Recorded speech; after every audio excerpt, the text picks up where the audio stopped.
Galera, então, né, apresentando os meus dois maravilhosos colegas de atualidades, né, parceiraços que eu amo pra caramba, enfim, que admiro inclusive o professor Bicho e o professor Marcelo, né? Vamos lá.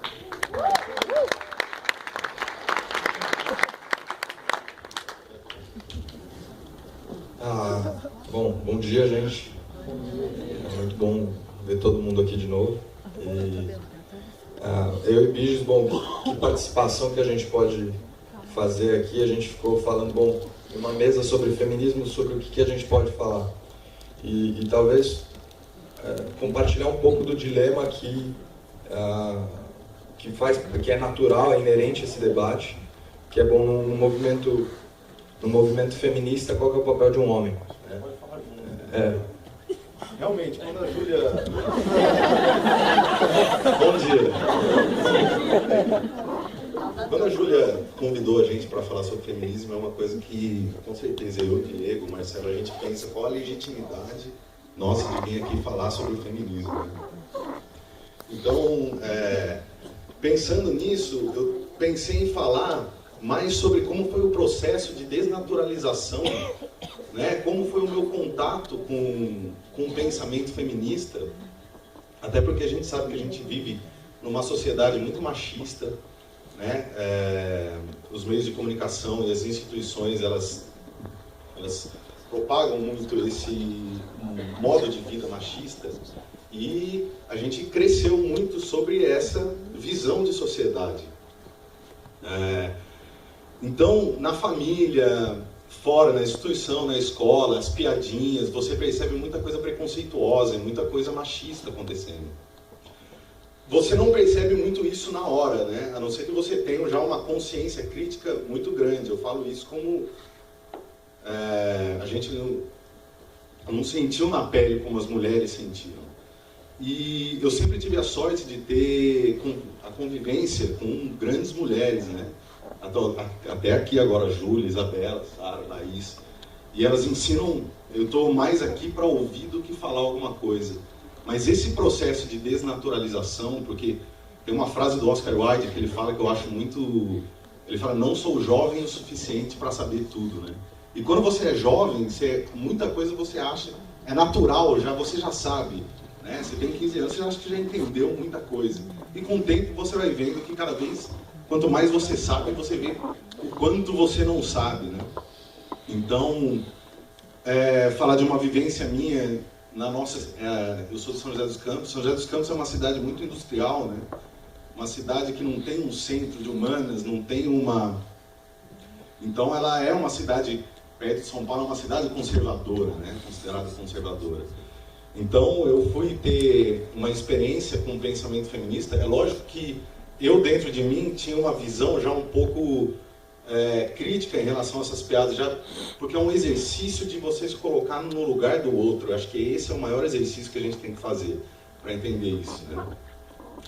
E muita coisa, quando eu fui para a faculdade, que eu fiz Ciências Sociais igual a Isabela, é um curso como História, como os cursos de Humanas, eles são cursos muito questionadores, que vão desconstruir muito do discurso que você vem com aquele discurso pronto, do jovem que você sabe tudo. E eu tive contato com essas mulheres que me colocaram muito na parede. Eu achei que eu sabia desconstruir, então levei muita porrada de mulher mesmo, e merecida.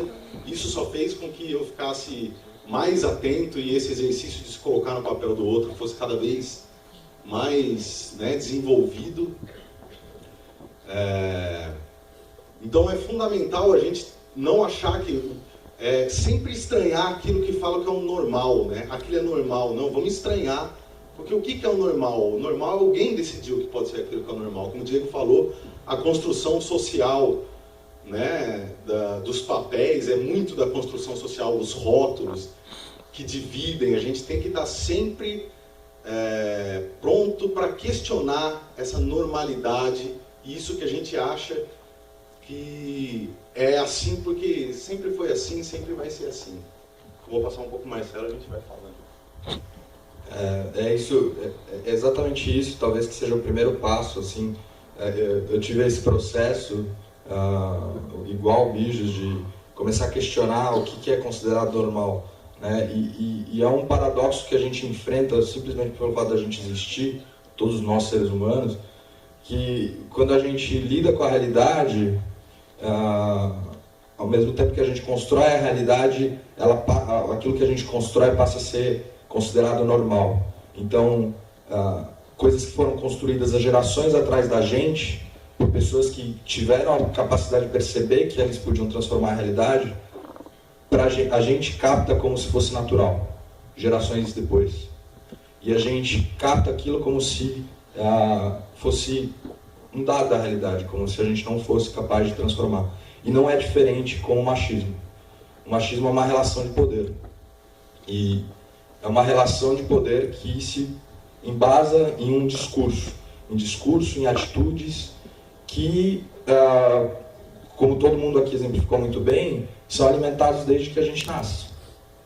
Então é muito difícil, e eu acho que nenhum de nós aqui ainda percebeu a dimensão disso real, porque está em coisas muito pequenas, dos nossos hábitos, das nossas falas, das coisas que a gente faz, que é tão difícil você perceber, aquilo está tão integrado ao que você considera normal, que é difícil você se isolar e falar, não, eu percebo, eu sei que isso aqui é parte do problema. Eu trouxe aqui uma coisa interessante para a gente caracterizar o problema, né? O que isso resulta, porque isso tem um impacto muito concreto na realidade. Embora a gente esteja falando aqui muitas vezes de ideias, isso aqui afeta a vida de todas as mulheres do mundo. E aqui eu estou falando no sentido de sexo, embora a distinção de gênero seja fundamental, aqui eu estou falando de mulheres, pessoas que nasceram como mulheres, como que elas são afetadas pelo problema. Então, você tem um impacto econômico muito forte. Então, as mulheres passaram muito tempo fora do mercado de trabalho, foi uma puta conquista que elas não conseguiram porque alguém permitiu, elas conseguiram porque elas brigaram, né? E foi um movimento de briga. Só para vocês terem uma ideia, o início do movimento trabalhista surgiu a partir na verdade, o mais forte, né? A OIT, por exemplo, que é a Organização Internacional do Trabalho, surgiu depois que uma fábrica cheia de mulheres trabalhando em Nova York foi queimada. Botaram fogo. Enfim, as mulheres que estão ali dentro não têm valor. Então, as mulheres sempre elas foram brigando e adquirindo espaço e tendo autonomia, porque a questão econômica ela não é trivial. Ela é também uma ferramenta de submissão. Se você depende financeiramente de alguém, você de alguma forma está submetido. Então, o primeiro passo, antes de todos, antes da gente brigar por voto, inclusive, foi a briga pela autonomia econômica, pela autonomia financeira. E aí você vê que, embora 45% da força de trabalho no Brasil seja composta por mulheres, 7,9% dos cargos de diretoria nas empresas são ocupados por mulheres. Então, a gente já está quase chegando no patamar em que tem a mesma proporção de mulheres e homens trabalhando, mas quem está decidindo continuam sendo os homens. Uma disparidade de salário muito forte. 30%, as mulheres ganham 30% menos do que os homens para exercer a mesma função. Isso é um dado, é um fato. Na política, de 195 países no mundo, só 17 têm chefes de governo mulher, o Brasil inclusive. E mesmo o Brasil, embora a gente tenha uma presidente mulher, só 9,6%. Enfim, vocês já devem ter visto uma imagem na TV da Câmara, só tem gente de paletó, enfim, com cabelo curto. É bem característica a imagem de ver um bando de homens discutindo. Raramente você vê uma mulher discutindo ali. Tem a Cátia Abreu, que é a questão da violência em relação à mulher. A gente tem no mundo 4,4 milhões de meninas e mulheres, principalmente meninas, no comércio sexual.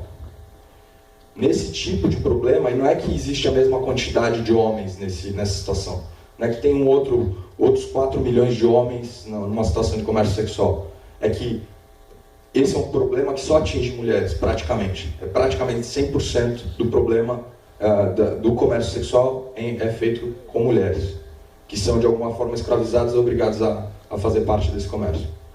E normalmente elas são levadas para outro lugar, fora da fronteira do país de origem delas, e obrigadas ali a ficar numa situação totalmente irregular. Elas não sabem o que fazer. Enfim, imagina você num país que você não conhece, que você não fala a língua, o que você faz?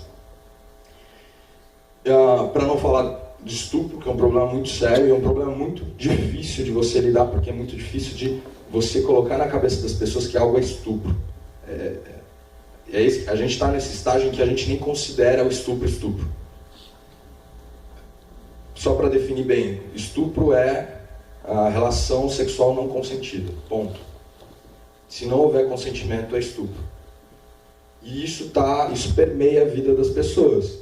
Tanto que isso aqui é assustador. Tem um número ali pequeno, 0,3% das mulheres. Isso quer dizer que 3 em cada 1000 mulheres. Isso significa que você provavelmente já conheceu, ou a gente convive com estupro no nosso dia a dia. E nem um pouco desses casos nem 10% chega a ser notificado para a polícia.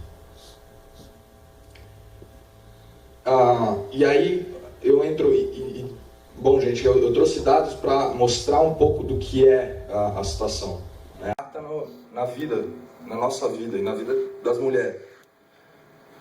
Tem uma prática, e aí para vocês terem uma ideia de como a gente está atrasado no mundo em relação a isso, tem uma prática ainda que só atinge mulheres, que é a circuncisão feminina forçada, né? Por natureza, por princípio, só atinge as mulheres, mas em partes da África, em algumas partes do Oriente Médio, existe a prática de pegar mulheres, normalmente logo depois que elas tiveram a primeira menstruação, e circuncisar ela. O que é circuncisar? Tem várias formas de fazer isso, mas a principal é cortar o clitóris da mulher. Desculpa falar isso, para mim é estranho falar isso, mas é isso. E como que isso se preserva? Na verdade, isso se preserva por tradição. Meninas que não passarem por esse processo não casam. Então a gente preserva isso, e isso nessas sociedades é tido como normal. De novo, a normalidade. É difícil para alguém que está ali dentro sair e perceber que isso não é a normalidade.